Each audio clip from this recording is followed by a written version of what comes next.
Assalamualaikum warahmatullahi wabarakatuh. Alhamdulillah wassalatu wassalamu ala rasulillah. Ba'd. Apa kabar hari ini? Cuacanya termasuk cerah ya. Mudah-mudahan secerah jamaah. Artinya sampai jam 9 insya Allah gak ngantuk lah ya. Ya, tapi yang ngantuk yang monggo. Jadi hari ini tadi sempat hampir saja saya izin karena ada undangan di Jogja yang harus nginep, tapi di cancel sehingga bisa hadir alhamdulillah. Jadi ada beberapa kegiatan yang harus dilakukan dan juga jadwal kajian yang estafet, jadi ya antara harus ke Jogja atau harus kajian.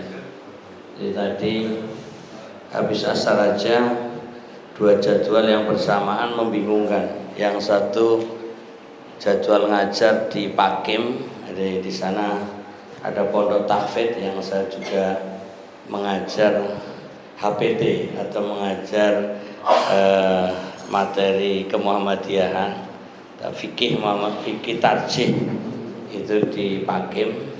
Tapi bersama dengan itu saya punya jadwal yang sebenarnya rutin juga, itu di Masjid Al-Manar, masjidnya Ustaz Najmuddin. Kalau di sana nggak datang nanti disemprot sama Ustaz Najam. Ya, beliau dulu sebagai ketua tarjih, ya saya sebagai wakilnya. Pokoknya kalau ada tugas harus dilaksanakan. Makanya saya harus datang di Masjid Al-Manar dan izin di Pakimnya kalah. Dan setelah di sana saya melanjutkan tadi di Lumpang. Jadi setiap Sabtu ini Selasa malam Rabu keempat ya. Ini memang jadwalnya seperti itu, rutin. Dan ini kita akan melanjutkan. Mungkin bagi sebagian mahasiswa yang belum mengikuti sebelumnya, ini jadwal rutin untuk malam Rabu atau orang biasanya punya Selasa ya. Selasa atau malam Rabu keempat adalah HPT, Himpunan Putusan Tarjih, yang kita terakhir itu sampai halaman berapa Pak? 80 ya. 88 itu dalilnya. Ya, 88 dalilnya berkaitan dengan kita masih masalah sholat ya. Masih masalah sholat ya. Jadi dikembalikan dulu ke halaman 78 tentang cara sholat wajib. Ya mungkin bagi para mahasiswa atau bapak ibu yang tidak membawa bukunya ya mungkin tidak bisa melihat. Di situ ada judul yang berkaitan dengan kaifiyatus sholatil maktubah. Itu cara sholat wajib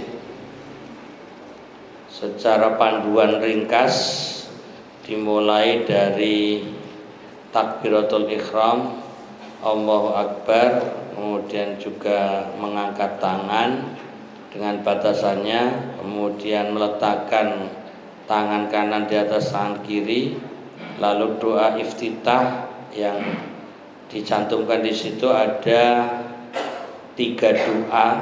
Nah ini juga perlu diingat bahwa membaca doa iftitah bukan hanya satu macam.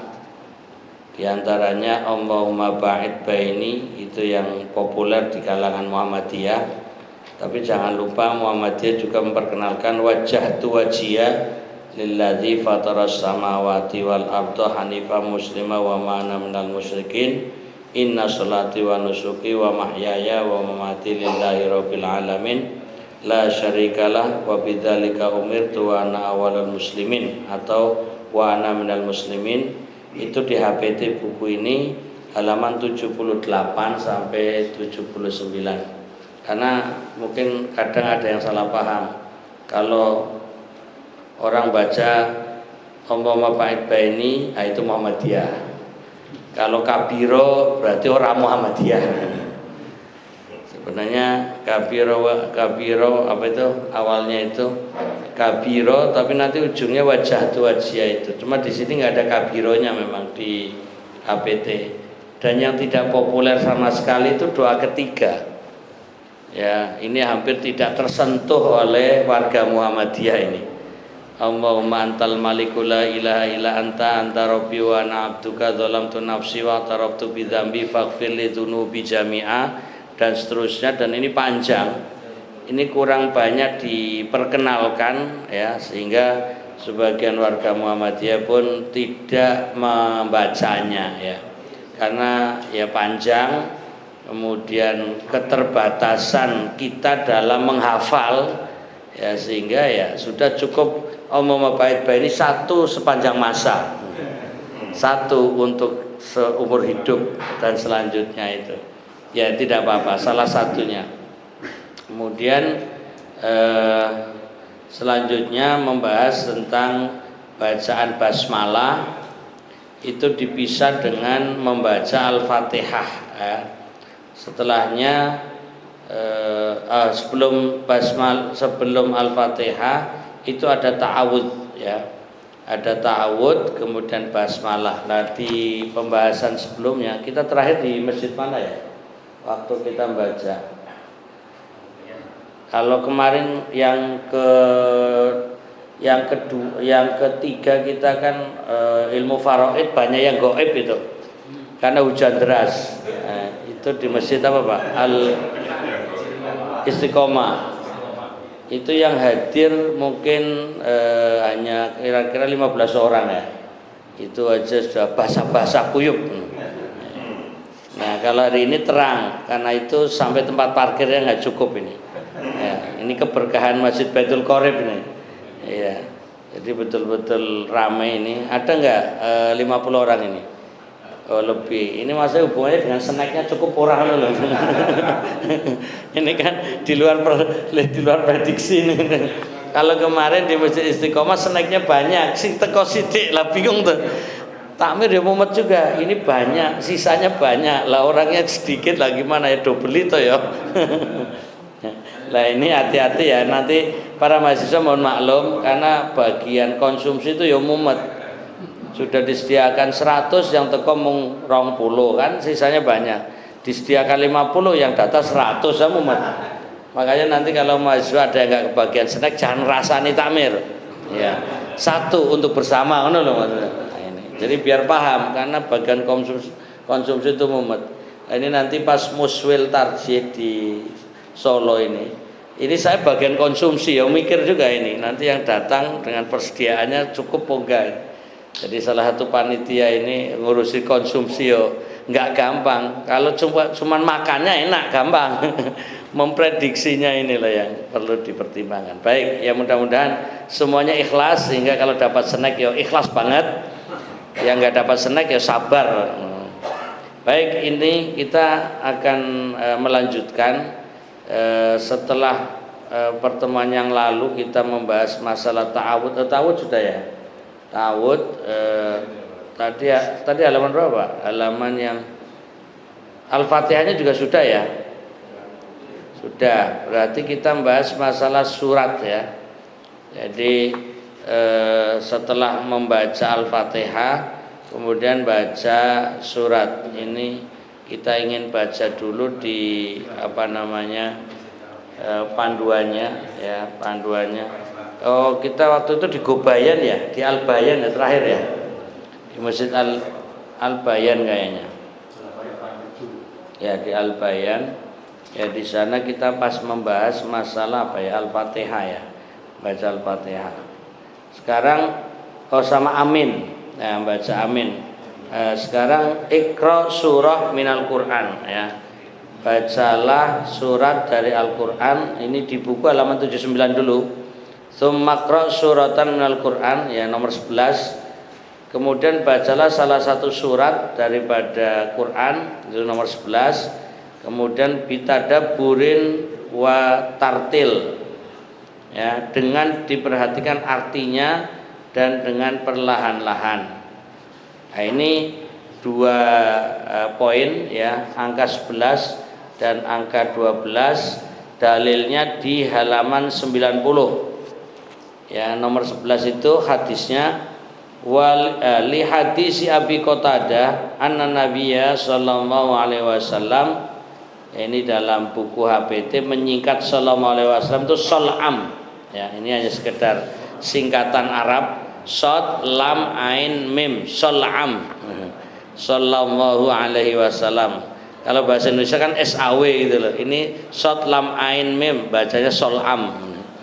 Karena yakra'u fid zuhri fil ulayaini bi ummil kitabi wa surataini wa fir rak'atainil ukhrayaini bi ummil kitab wa yusmi'unal ayah wa yutawwilu fir rak'atil ula ma la yutilu fir rak'atit tsaniyah wa hakadza fil asri wa hakadza fis subhi muttafaqun alaih. Nomor 11 terjemahannya menilik hadis Abu Qatadah bahwa Nabi Sallallahu alaihi wasallam dalam sholat zuhur pada kedua rakaat permulaan, maksudnya rakaat ke-1 dan kedua, membaca induk kitab, maksudnya Al-Fatihah, dan 2 surat. Nah, di sini nggak disebutkan suratnya. Serta pada 2 rakaat lainnya, maksudnya rakaat ketiga dan rakaat keempat, membaca Fatihah saja. Dan beliau memperdengarkan kepada kami akan bacaan ayat itu. Dan pada rakaat ke-1 diperpanjang, tidak seperti dalam rakaat kedua. Demikian juga dalam sholat asar dan subuh, diriwayatkan oleh Bukhari dan Muslim. Ya, di sini tentu ringkas ya. Pertama, tanpa menyebut surat yang dibaca Nabi. Hanya Nabi membaca surat di rakaat pertama dan membaca surat di rakaat kedua. Tapi surat apa tidak disebutkan. Artinya menunjukkan bebas ya. Karena dalam satu riwayat, ini di luar yang tertulis di buku HPT, Nabi itu pernah baca surat Al-Baqarah nih loh. Kita baru dengar surat Al-Baqarah 286 aja mikir apa ya kuat ngadege itu loh. Sementara suaranya tidak terdengar kecuali hanya sekilas-sekilas. Nah, ini kan yang unik adalah panjang pendek itu relatif. Bagi Nabi mungkin itu biasa, bagi makmum itu mungkin berat. Di zaman itu pun orang merasa berat, apalagi di zaman sekarang kan gitu. Ada beberapa keterangan ya, umpamanya surat yang dibaca Nabi ketika zuhur umpamanya. Ini kan hanya suratain, surat yang dibaca Nabi, saya cari dulu, baca Nabi saat sholat zuhur. Ini biar sedikit untuk menunjukkan bahwa Nabi pun ada beberapa riwayat yang disebutkan bahwa ada diantaranya ya, di sini disebutkan surat-surat yang panjang menurut penjelasan di sini diantaranya surat Al-Buruj, At-Tariq pada 2 rakaat pertama. Terkadang beliau juga membaca surat yang lebih panjang lagi ya, seperti surat As-Sajdah yang intinya sekitar 30 ayat. Juga pernah membaca surat Al-Lail. Nah, ini diantara apa yang pernah dibaca. Juga pernah membaca surat Luqman. Ada juga surat Az-Zariyat. Nah, ini terkait dengan beberapa riwayat yang berkaitan dengan apa yang dibaca oleh Nabi. Tapi enggak ada Nabi membaca surat Al-Ikhlas, itu enggak ada ini masalahnya. Tapi pertanyaannya boleh enggak kan gitu. Nah, mesti jawaban jenengan boleh wong itu sesuai hati kok. Ya secara hukum memang boleh, boleh. Cuma yang sedang kita bahas, pernah enggak Nabi ya, atau ada enggak riwayat atau hadis yang menyebutkan bahwa Nabi sholat zuhur baca surat Al-Ikhlas. Itu yang saya cari belum ketemu ini ya. Malah yang disebutkan dari surat-surat yang diantaranya Al-Buruj, At-Tariq, Al-Lail, kemudian ada As-Sajdah, Luqman, Dariyat, itu diantaranya ya. Masalah prakteknya kita tidak membaca seperti itu karena memang menunjukkan tidak suatu keharusan. Sehingga pertanyaannya sekarang, apakah riwayat-riwayat yang menyebutkan Nabi dengan surat-surat tersebut menjadi sunnah, atau itu hanya sebagai praktek Nabi saat itu saja? Kan dalam ilmu apa yang dibacakan Nabi atau apa yang dipraktekkan Nabi ya itu menjadi sunnah. Nah, kalau iya berarti membaca surat Al-Buruj menjadi sunnah, nah, gitu. Atau tadi surat Luqman berarti akan menjadi sunnah. Atau tadi surat At-Tariq. Nah ini perlu dipertegas ya. Apakah setiap yang dilakukan Nabi menjadi sunnah? Kalau iya itu harus diikuti, bukan harus, tapi sunnah mendapatkan pahalanya untuk diikuti. Artinya, ya matur, ketika kita membaca surat selain apa yang Nabi contohkan, berarti sah sholatnya, tapi tidak mendapatkan sunnahnya, tidak nyunah kan gitu. Berarti selama ini kalau awal dewi sholat zuhur ora Al-Buruj berarti ora nyunah kan gitu. Padahal pilihannya Al-Ikhlas, Al-Falaq, An-Nas. Apa meneh imame suarane ora cetha, enggak jelas, enggak dengar, aman-aman. Dan itu kayaknya kembali kepada orang masing-masing. Imamnya baca sendiri, makmumnya baca sendiri, dan kebanyakan makmum itu cari yang terpendek gitu. Ketika membaca yang dibaca habis, imamnya kok belum rukuk, malah meneng wae itu loh. Ini survei membuktikan. Jadi umpamanya imam bacanya katakanlah wadduha umpamanya di luar, atau ini tadi Al-Buruj agak panjang, wassamai dzatil buruj wal yaumil maut dan seterusnya lah. Makmumnya bacanya Al-Ikhlas. Imamnya belum rukuk, artinya belum selesai baca, makmumnya Al-Ikhlasnya habis. Kira-kira makmumnya itu nambah surat lain atau cuman menunggu rukuknya imam ini? Kira-kira yang banyak yang mana? Nah itu diemnya makmum menunjukkan persetujuan. Jadi karena makmumnya kan nggak tahu yang dibaca imam apa gitu ya, makanya sebenarnya boleh imam sendiri walaupun sedang sholat zuhur yang sifatnya sirron atau pelan, itu bukan berarti tanpa suara sama sekali. Katakanlah tadi pengen nyunah, imamnya juga sudah biasa baca surat Al-Buruj wassama'i dzatil buruj, di awalnya sudah ada Al-Buruj, itu kan makmumnya tahu oh ini mau surat Al-Buruj kan, itu nggak masalah. Nah, lalu imamnya yang hafal ngikuti apa yang dibaca tapi sendiri-sendiri kan itu, sehingga ada keseimbangan, imam baca Al-Buruj, makmum baca Al-Buruj. Nah maka bukan berarti imam ketika zuhur itu betul-betul aliran kebatinan itu loh. Rata-rata imam itu kalau sholat zuhur asar itu aliran kebatinan. Jadi belas makmum ora ngerti yang diwaca imam ki apa. Al-Fatihah ya itu mesti orang tahu ini maca Fatihah kan itu. Itu pun tidak terdengar makharijul hurufnya. Makanya ini yang perlu ditinjau ulang. Apakah arti sirron artinya pelan itu tanpa makhraj? Makhraj itu keluarnya huruf hijaiyah. Ya katakanlah Al-Fatihah lah untuk contoh. Alhamdulillahirabbil alamin. Apakah cuma bibirnya alhamdulillahirabbil alamin. Jadi alhamdulillahirabbil alamin dengan pelan, bibirnya gerak, tapi antara ain, antara ghain, antara shad, antara dad tanpa ada perbedaan. Nah, ini yang mungkin perlu dipelajari kembali, bahwa Nabi itu sering mengeluarkan suara-suara bacaan. Itu artinya Nabi di makhrajnya.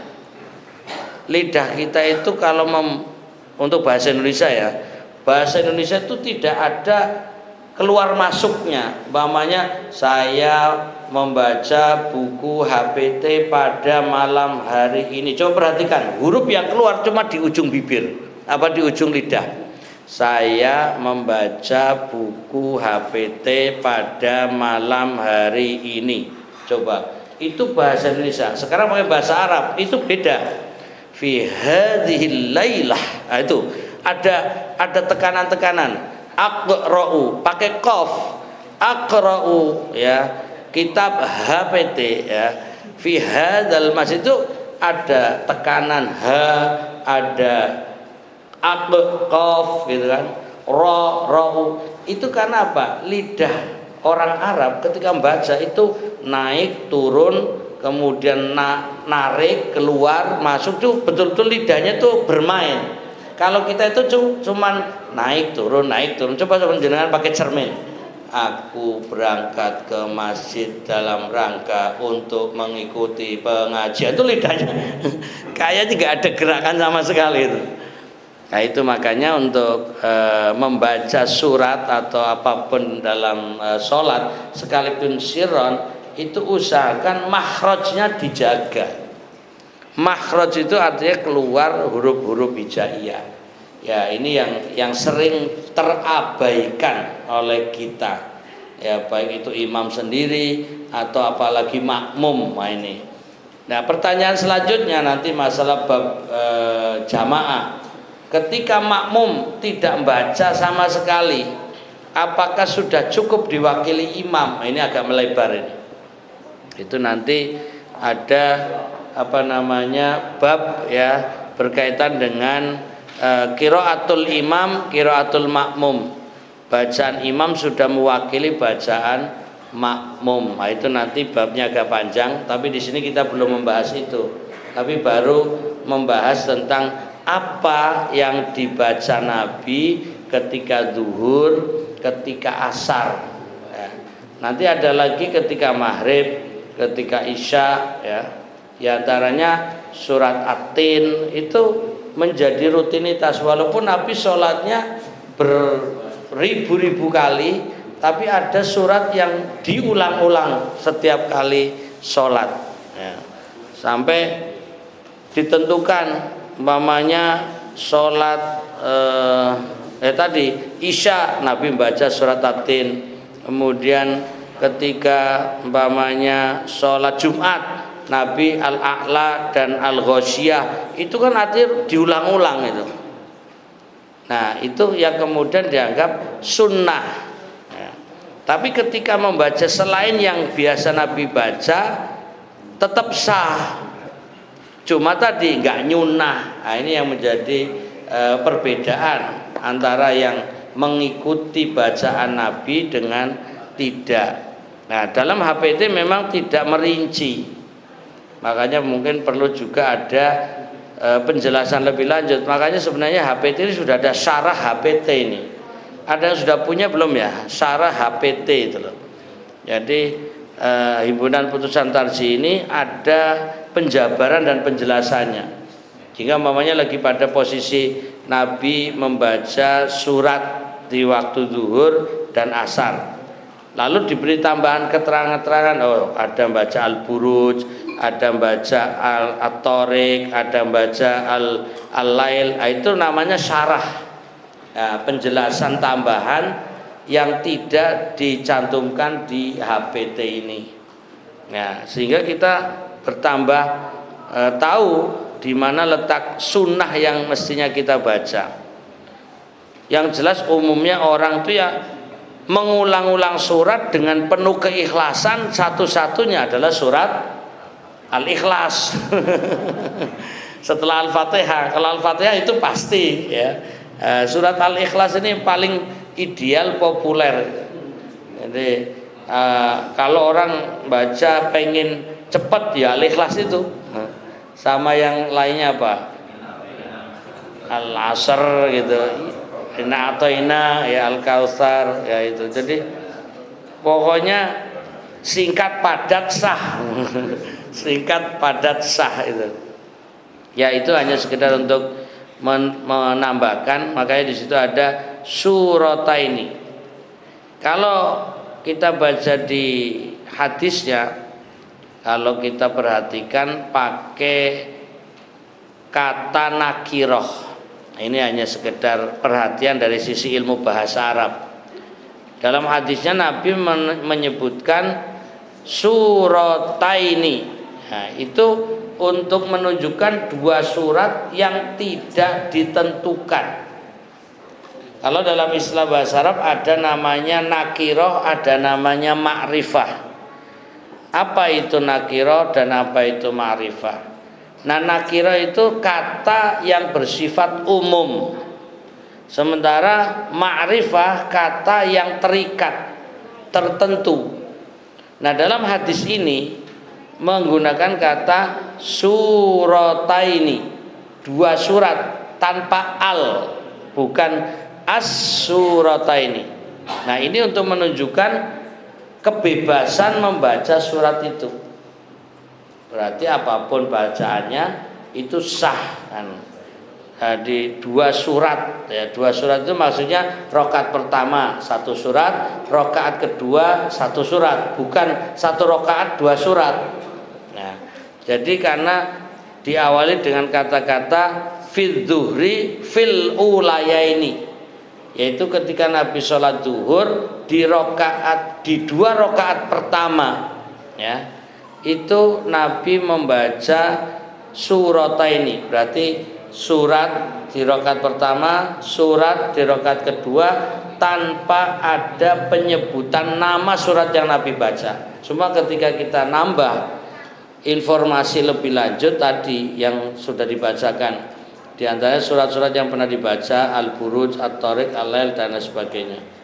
Kemudian untuk salat asar juga tidak disebutkan ya, tidak disebutkan. Nah, ini hanya untuk mencari saja informasi tambahan yang berkaitan apa sih yang Nabi baca ketika sholat asar kan gitu.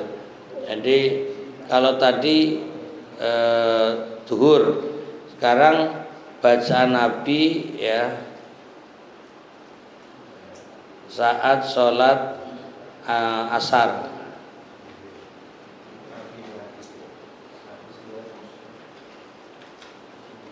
Jadi di mana ini?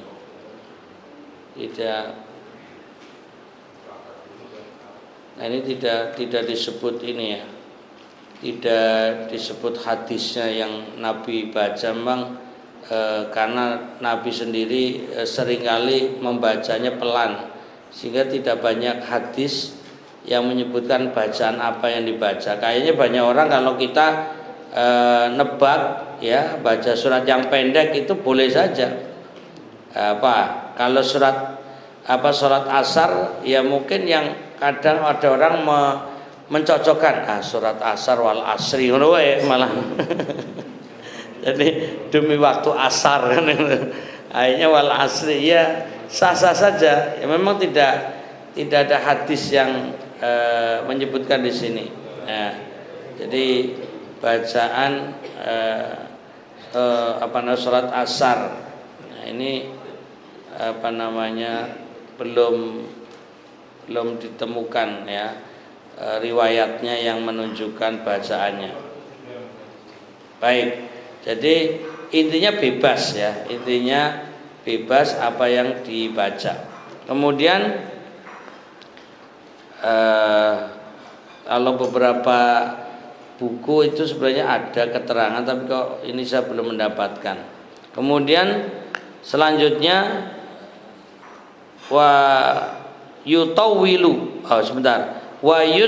wa firraqatainil ukhrayaini bi umil kitab. Tadi kita sebenarnya sudah tahu rakaat ketiga dan keempat itu hanya Al-Fatihah. Kemudian keterangan berikutnya wa yusmi'unal ayah.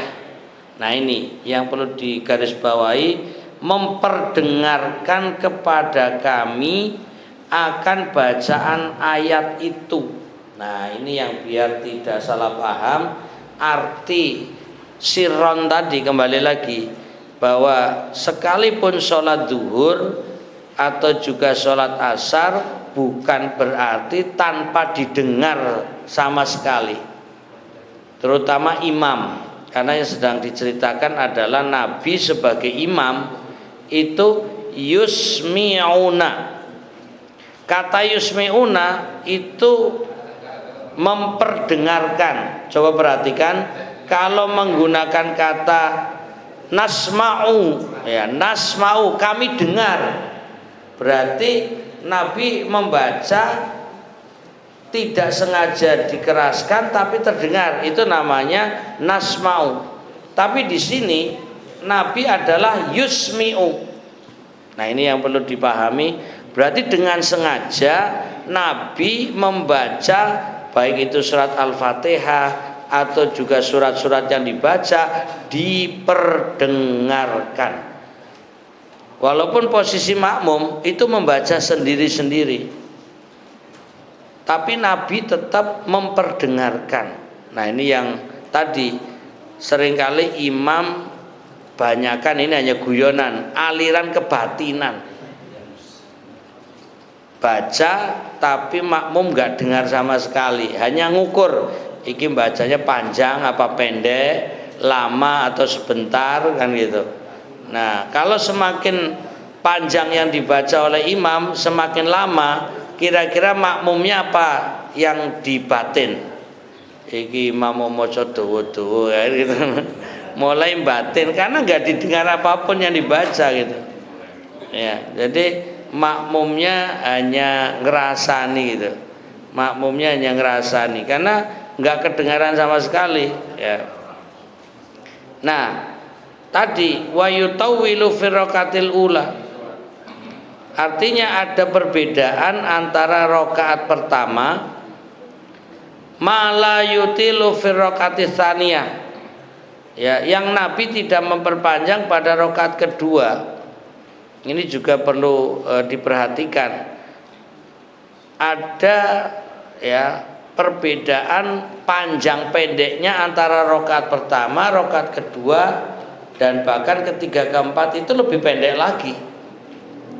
Nah, ini tergantung bacaan suratnya. Maka imam, ya ini masalah sholat sekalipun zuhur dan asar, imam juga bisa memprediksi atau menghitung kira-kira rakaat pertama bacaan ayat, jumlah ayatnya atau bacaannya itu akan lebih panjang. Dalam arti panjang ya yang sesuai lah, tidak kemudian seperti tadi Al-Baqarah kayaknya ya ora mungkin, bahwa panjangnya rakaat pertama dengan panjangnya rakaat kedua itu ada selisihnya. Katakanlah kalau rakaat pertama ya 20 ayat, rakaat kedua ya 15 ayat atau yang 10 ayat, kan seperti itu untuk membedakan. Atau rakaat pertama yang 10 ayat, berarti rakaat kedua ya yang kira-kira lebih pendek lagi, kan itu. Nah, ini kalau kita mau mengikuti cara sholat Nabi, ini berdasarkan informasi hadis ya, mala yutilu fi raqatis tsaniyah. Lalu ditambah kata wahakadza, dan demikianlah ya. Artinya demikian juga fil asri ya, dalam sholat asar. Berarti sama saja cara praktek sholatnya ya, baik itu rakaat pertama baca surat yang lebih panjang, rakaat kedua surat yang lebih pendek, kemudian diperdengarkan bacaannya. Ini berkaitan dengan sholat ya, setelah Al-Fatihah baca surat, bahkan wahakadza fi subhi.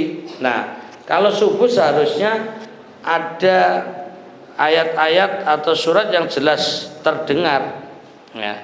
Cuma juga di sini belum disebutkan dalam arti surat apa saja yang Nabi baca. Lagian kenapa langsung kata subhi, kan padahal zuhur, asar, maghrib, isya, subuh.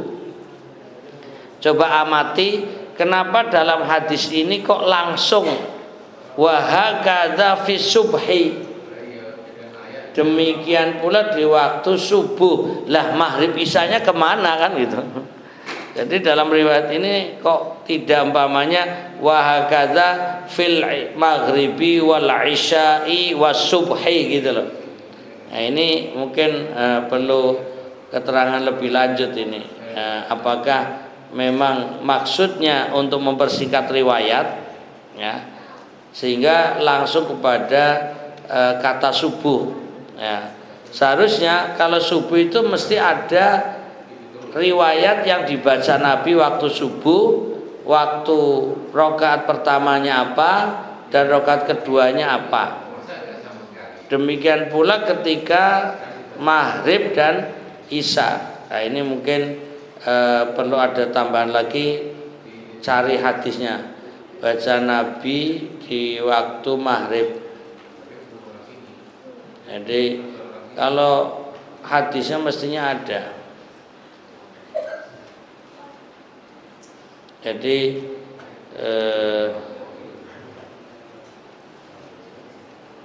coba di sini cari riwayatnya. Bacaan surah saat sholat maghrib sesuai sunnah. Menurut sebuah hadis yang diriwayatkan Ibnu Majah dari Ibnu Umar, Rasulullah Sallallahu Alaihi Wasallam membaca surat Al-Kafirun. Ini surat sunnah ini. Dan Al-Ikhlas saat sholat maghrib. Nah, ini malah ringkas ini. Ini kayaknya perlu diabadikan ini. Karena ada kata Al-Ikhlas ini. Kemudian mana lagi ini kok kayaknya sebentar.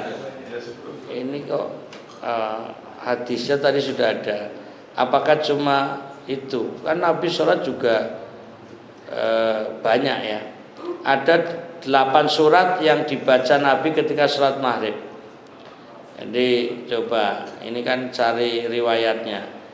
Tadi yang pertama kan Al-Kafirun dan Al-Ikhlas itu tadi ya. Kemudian yang lain ada riwayat adapun bacaan Nabi ketika sholat maghrib ya benar Al-A'raf ya, dibagi menjadi 2. Surat At-Tur dibagi menjadi 2. As-Saffat, Ad-Dukhan, Al-A'la, At-Tin, An-Nas. Ini kayaknya yang paling dipilih ini. An-Nas dan Al-Falaq ini. Ya, rakaat pertama An-Nas, rakaat kedua Al-Falaq. Balik ini, mesti Al-Falaq dan An-Nas dulu. Surat Al-Mursalat. Nah. Dan yang di atas tersebut berdasarkan hadis sahih ya yang dikatakan oleh Abu Umar bin Abdul Bar. Dalam sholat isya Nabi membaca surat At-Tin ya, berdasarkan hadis yang diriwayatkan dari Al-Barra bin Azib. Dia berkata, sami'tun nabiyya sallallahu alaihi wasallam qara'a fil isya bitin wa zaitun fama sami'tu ahadan ahsana sautan minhu. Aku mendengar Nabi sallallahu alaihi wasallam membaca di waktu sholat isya dengan surat Wat-Tini wa Zaitun, dan aku tidak pernah mendengar suara yang lebih merdu atau bagus dari suara beliau. Hadis sahih diriwayatkan Bukhari, Muslim dan juga Ibnu Majah, Abu Daud, Tirmidzi dan An-Nasa'i.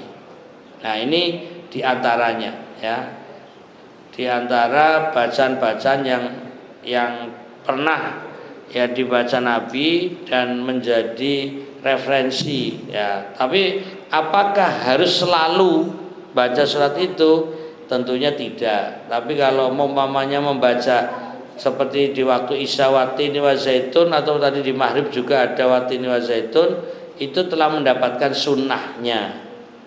Nah itu, nah untuk subuhnya, nah ini tidak disebutkan juga. Ya, jadi tadi maghrib ada juga Nabi surat At-Tur.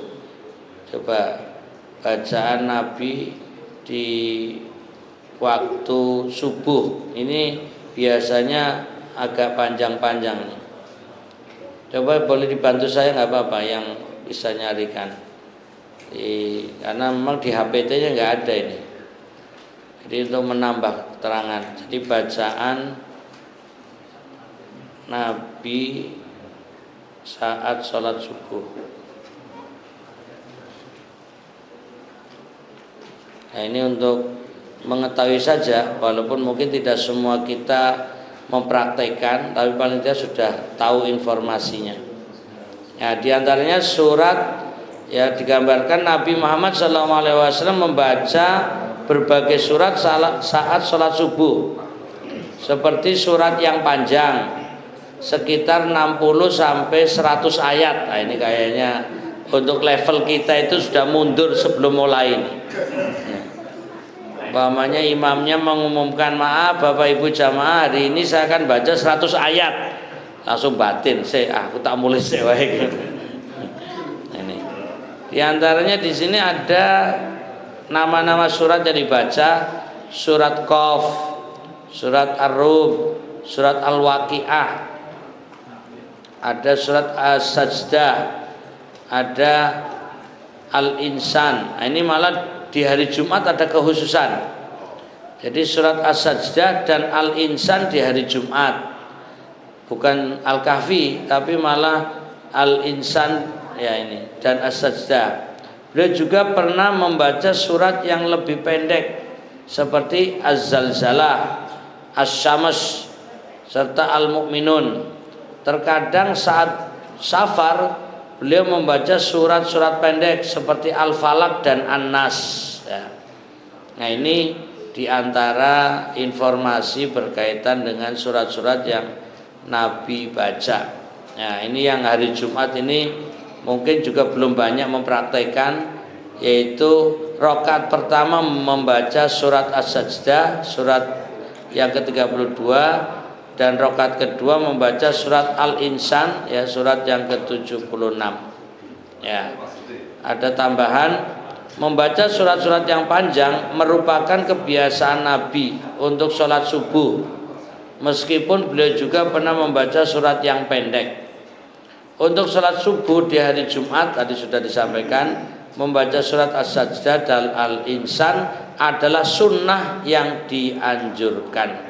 Nah itu diantaranya informasi berkaitan dengan bacaan-bacaan surat ya. Sayang di sini tidak ada tambahan keterangan di APT. Kemudian yang lebih penting dari itu semua, poin nomor 12, yaitu untuk tadabbur ya. Jadi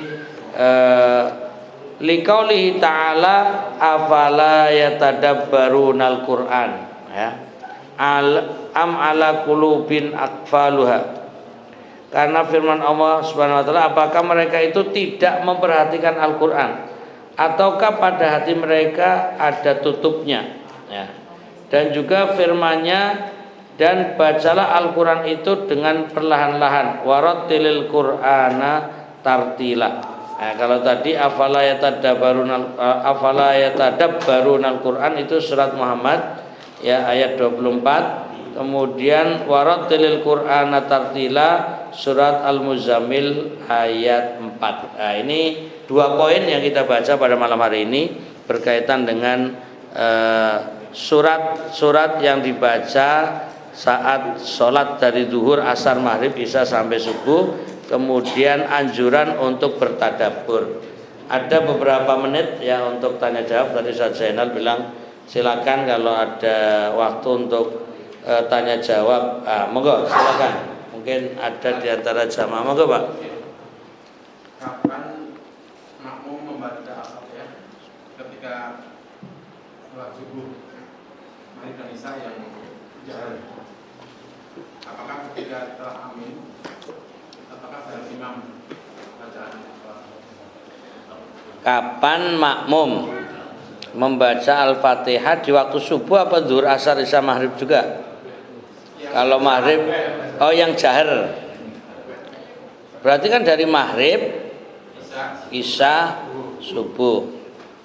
Baik, ini sempat kita bahas atau singgung berkaitan dengan masalah membaca Al-Fatihah. Mungkin agak sedikit melebar dulu. Al-Fatihah adalah wajib ya. La sholata illa bi Fatihatil kitab. Ada nggak yang pernah kita baca sebelumnya? Intinya bahwa Al-Fatihah itu hukumnya wajib gitu. Nah, terus ada rincian wajibnya bagi siapa? Satu, bagi orang yang sholat sendirian, munfarid ya.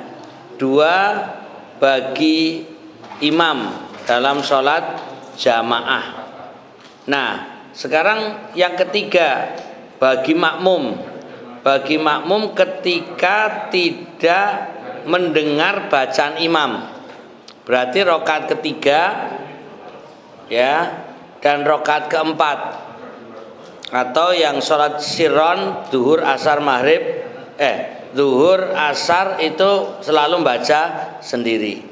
Nah, dari situ menjadi pertanyaannya, apakah makmum tetap wajib membaca Al-Fatihah ketika maghrib di rakaat pertama kedua, demikian pula isya dan subuh? Beda pendapat. Nah, kan enak tuh jawabannya beda pendapat, ben rodo tengah-tengah.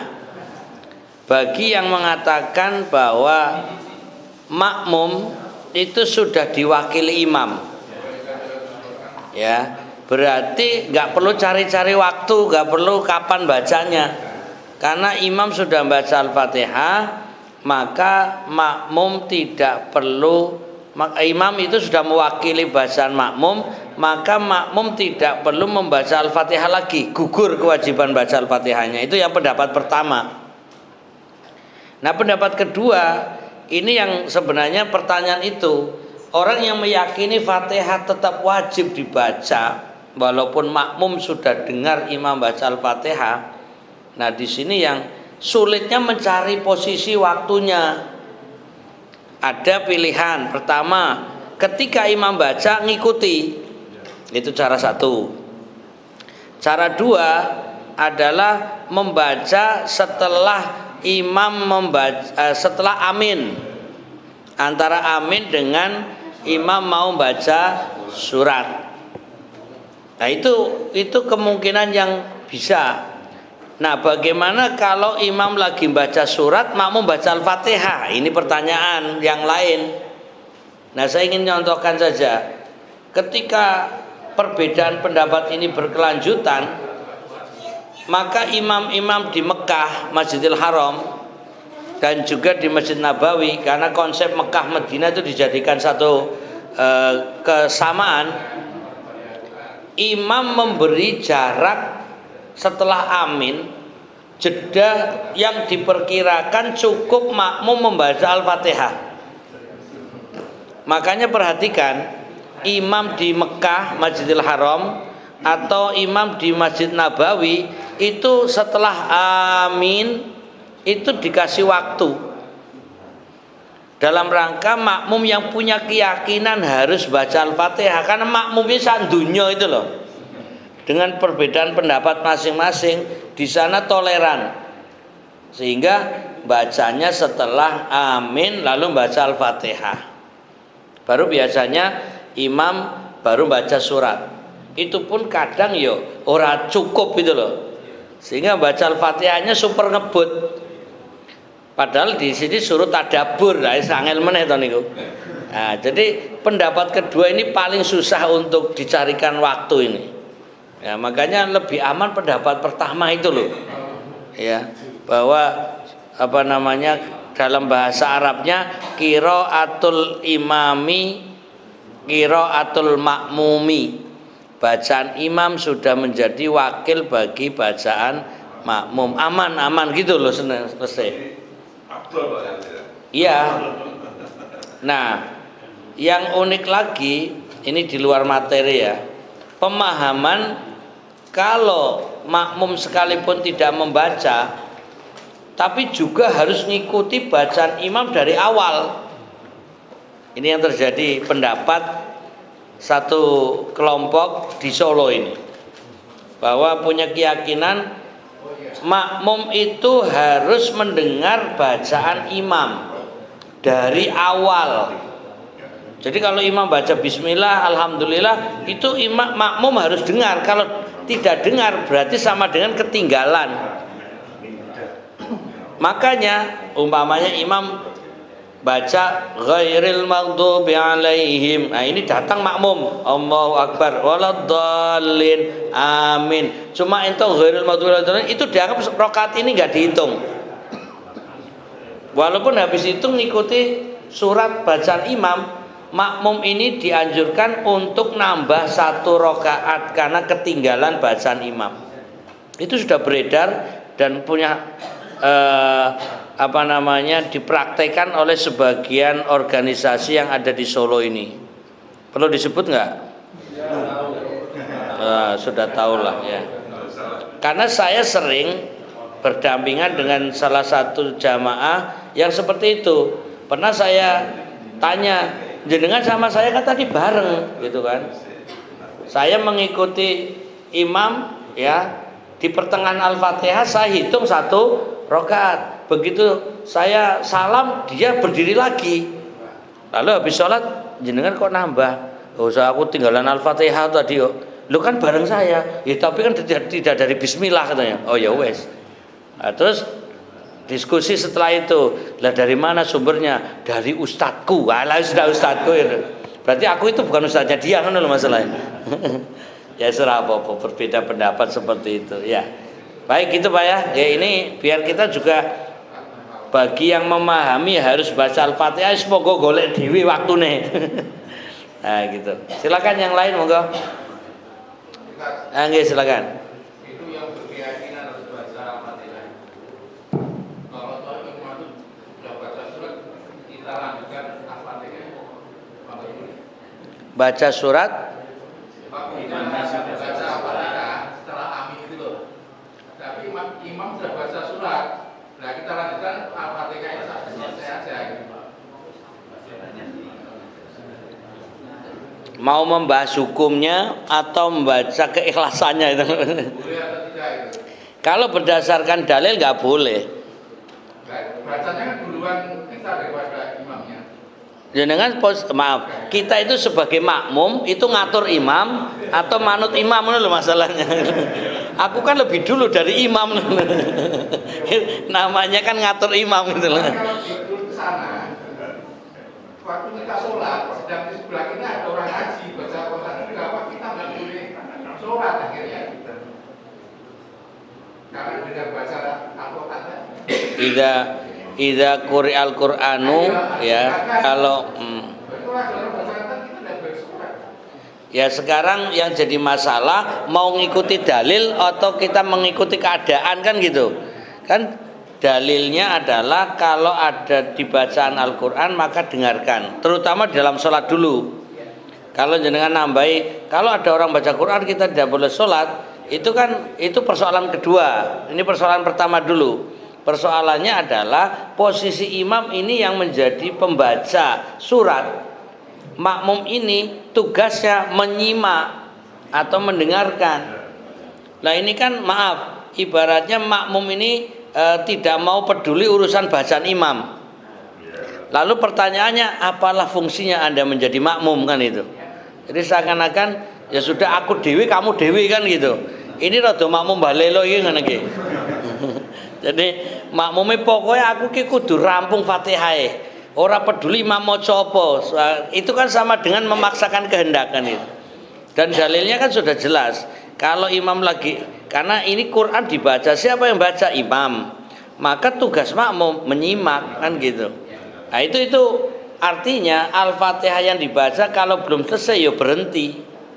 Umpamanya kita punya keyakinan Fatihah harus baca, baru iyyaka na'budu wa iyyaka nasta'in sana bismillahirrahmanirrahim baca surat. Ya sudah berarti sampai iyyaka na'budu wa iyyaka nasta'in saja. Artinya dia sudah baca Al-Fatihah walaupun tidak sempurna kan gitu. Ya memang angel ini gabungkan antara pemahaman keyakinan dengan dalil-dalil yang tadi sudah kita paparkan. Kalau orang yang punya keyakinan pokoknya kudu maca Al-Fatihah sampai rampung, ora peduli imam, ya wis monggo karepmu kan gitu gampang itu. Tapi secara hukum aturan nggak boleh. Ibaratnya lampu merah ya mandek gitu loh. Lampu merah ora apa-apa jalan, mumpung ora ana polisi gitu kan. Jadi bukan masalah aturannya ini berhenti tapi aman tidak di stop polisi, kan itu masalah baru kan. Jadi makanya ini aturan rambu-rambu lampu merah, kalau merah berhenti kan gitu. Nah ini sama, imam kalau baca dengarkan. Nah, terus surah popong ini tanggung tak woco wae. Itu sama dengan ora popo lampu merah, yang penting orang polisi, itu sama mirip. Itu. Tapi cuma waktu kita imam itu di hari saya itu bunyi bahasa Indonesia. Yang mana bahasa Indonesianya? Kita mengikuti imam itu, sholat saya sendiri itu dalam Al-Quran bunyi bahasa Indonesia. Artinya, langsung artinya berarti kan? Ya kan tadabbur namanya. Nah, iya. Tapi apa boleh gitu dengan kita bahasa Indonesia itu? Ya artinya menyimak dengan mengartikan bahasa Indonesia itu kan bagian dari tadabbur, boleh. Tapi kan jenengan tidak mengucapkan kan? Apa jenengan pahamnya bismillah dengan menyebut nama Allah, alhamdulillah segala maha puji bagi Allah, kan nggak begitu kan? Hatinya toh. Itu namanya tadabbur, boleh Pak. Tadabbur itu masuk tadabbur. Yang tidak boleh tadi adalah ketika sudah waktunya imam baca surat, makmum pengen baca Al-Fatihah lalu nerabas itu loh. Ya ini memang sebenarnya yang jenengan tanyakan itu bukan hal baru dan bukan hanya orang tertentu. Mayoritas orang banyak gitu loh Pak. Ya. Ya pertanyaannya, orang-orang yang mayoritas itu apakah menunjukkan kebenaran atau itu pelanggaran gitu. Kayak tadi lampu merah, mentang-mentang podo melayu KB, apakah tetap benar kan gitu? Aku ya sering melanggar gitu masalahnya. Ketika ada lampu merah, kemudian kok liane jalan terus melu gitu. Apakah ketika saya ikut-ikutan itu aku benar? Tetap salah, tapi merasa ono kansane tenang gitu loh. Urusnya di lampu merah kleco itu. Itu kan setelah pasar. Itu lampu merah kadang orang berfungsi dalam arti gak ada yang nyebrang, bablas kan itu. Sebenarnya kan itu aturan merah ya berhenti. Tapi karena aman gak ada yang nyebrang, kemudian apalagi tidak ada polisi, bablas, liane melu kan itu. Apakah yang saya lakukan itu benar? Salah. Tapi banyak temannya, karena banyak temannya jadi merasa tenang gitu kan. Tapi tidak merubah bahwa itu adalah perbuatan salah. Sama juga seperti itu. Orang-orang banyak baca Al-Fatihah ketika imam sedang baca surat. Itu banyak sekali di masyarakat kita. Ya mereka kalau diingatkan, lah kan Fatihah wajib. Terus surat kan sunnah. Jadi saya nggak dengerin surat kan nggak apa-apa, wong itu ya bacaan sunnah gitu. Itu kan sama dengan dibaca nggak dibaca ora penting kan itu. Nah ini kan sebenarnya pelanggaran yang disengaja. Nggih Bon, saya kira itu. Tadi di dalilnya dibaca surat itu kan surat ya, bukan ayat. Kalau hanya menyebut baca satu ayat saja, nggak boleh. Yang dalil tadi larangan itu. Fa idza quri'al Qur'an, apabila dibacakan Quran, Quran berarti satu. Dalam sholat itu kan membaca rakaat satu dan kedua baca tambah Al-Fatihah. Surat bukan ayat. Surat ya. Kalau baca satu ayat saja boleh. Oh ya, sebagian ulama membolehkan karena itu. Ya boleh, cuma kebangetan itu aja gitu. Kalau di dalam hadisnya memang bukan ayat Pak, benar Pak. Di dalam hadisnya itu menggunakan kata surat memang, bukan membaca ayat. Ya, makanya ada orang mengkritik bahwa kalau memang baca surat, yo komplit. Tapi nyatanya Nabi tadi dalam hadis membagi surat At-Tur itu juga 2 rakaat gitu. Berarti kan sebagian surat pun boleh. Ya, satu surat tapi dibaca 2, rakaat pertama dan kedua gitu. Tapi tetap utuh sebenarnya. Nah, pertanyaannya, umpamanya kita baca akhir Al-Baqarah atau awal Al-Baqarah atau hanya sebagian surat Al-Baqarah. Pertanyaannya boleh enggak, kan itu sama dengan satu ayat atau 2 ayat. Sebagian ulama membolehkan. Ya. Yang tidak boleh, yang tidak sholat. Iya. Artinya begini. Yang mengatakan tidak boleh itu karena merujuk pada hadis ini umpamanya. Iya, betul Pak. Bahwa hadisnya mengatakan surat bukan ayat. Kan gitu. Sehingga berarti kalau baca jangan ayat tapi surat. Dalam arti penuh utuh kan gitu. Ya artinya kalau kita merujuk pada hadis ini memang benarnya bacanya surat. Walaupun Al-Ikhlas itu lebih baik daripada awal Al-Baqarah 5 ayat kan gitu sebenarnya. Atau 1 ayat gitu kan. Atau lebih panjang tapi Al-Ikhlas itu komplit. Menurut teori Al-Ikhlas lebih afdol daripada membaca surat yang tidak tuntas. Kalau membandingkannya seperti itu. Tapi tadi ada hadis lain yang matayassaru minal Quran. Itu yang tidak disebutkan di sini. Bahwa silakan baca silakan baca matayassaru minal Quran, apa yang mudah dibaca dari Al-Qur'an. Nah, minal Quran matayassaru minal Quran, min itu artinya min ba'di. Ini agak melebar ilmu bahasa Arab. Min itu li tab'id. Tab'id itu sebagian itu tidak mesti satu surat. Tapi 1 ayat pun itu sudah bagian dari Al-Qur'an. Maka Bismillahirrahmanirrahim, Alif Lam Mim Allahu Akbar itu sah loh. Itu dalil ini. Dalil minal Quran, dari sebagian Al-Quran. Makanya tergantung kita mau merujuk dalil yang mana. Kalau kita pakai dalil yang di HPT ini surat ini, berarti harus surat penuh. Tapi kalau kita tadi Faqra ma tayassara minal Quran, bacalah yang mudah dari Al-Quran, minnya sebagian, berarti mau 1 ayat, mau 2 ayat, mau 3 ayat, sah dan berdalil sahih. Demikian info malam. Teorinya jam 9 kata Ustaz Zainal, ini sudah jam 9:04. Saya koruptor ini. Gimana? Batas terakhir kita dikatakan sebagai terlambat 1 rakaat itu gerakan imam sampai mana? Gimana baca?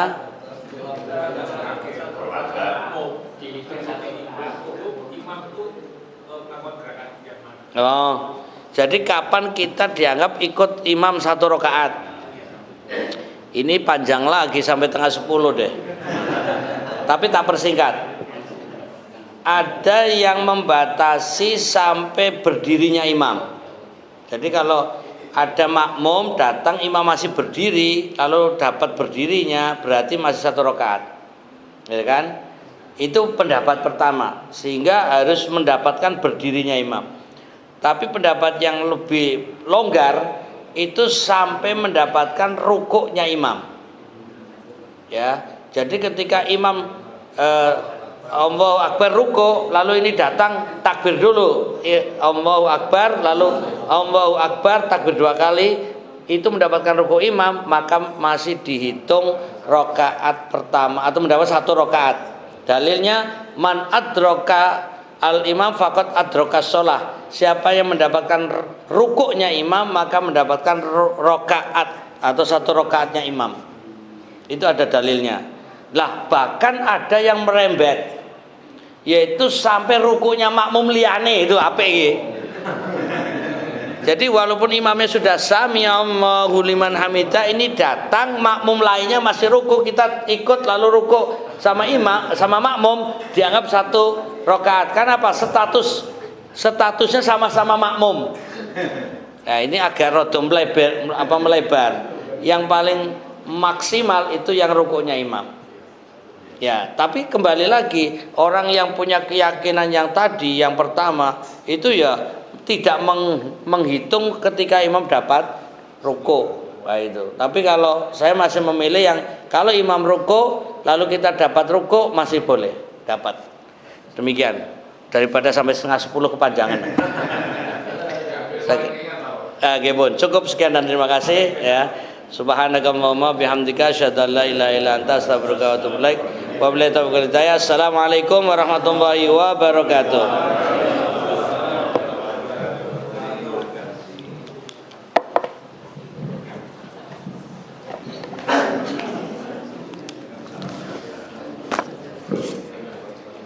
Alhamdulillah, terima kasih kepada Ustadz Furqon yang telah memandu untuk kajian HPT pada malam hari ini. Tak lupa kami sampaikan terima kasih kepada host dari Masjid Baitul Qorib, Pak Madalis ya. Semoga apa yang dihidangkan menjadi rezeki yang barokah. Dan terima kasih pula kepada Bapak, Ibu, dan mahasiswa yang hadir pada malam hari ini. Semoga kehadirannya menjadi satu nilai ibadah dan yang diberkahi oleh Allah. Untuk itu saya kira cukup, tapi untuk pengurus-pengurus inti, kami mohon untuk tidak kundur dulu. Ada hal-hal yang perlu kita bicarakan. Ini Pak Edi, Pak Husni ya, Pak Darajat, dan Bapak yang lain, Pak Roni, mungkin ampun kuturin, nanti kita lanjutkan untuk pembahasan koordinasi keorganisasian. Saya kira itu, terima kasih atas kerawannya semuanya, dan selamat jalan atau sugeng mundur. Kita akhiri dengan hamdalah. Alhamdulillahirabbil alamin. Assalamualaikum warahmatullahi wabarakatuh.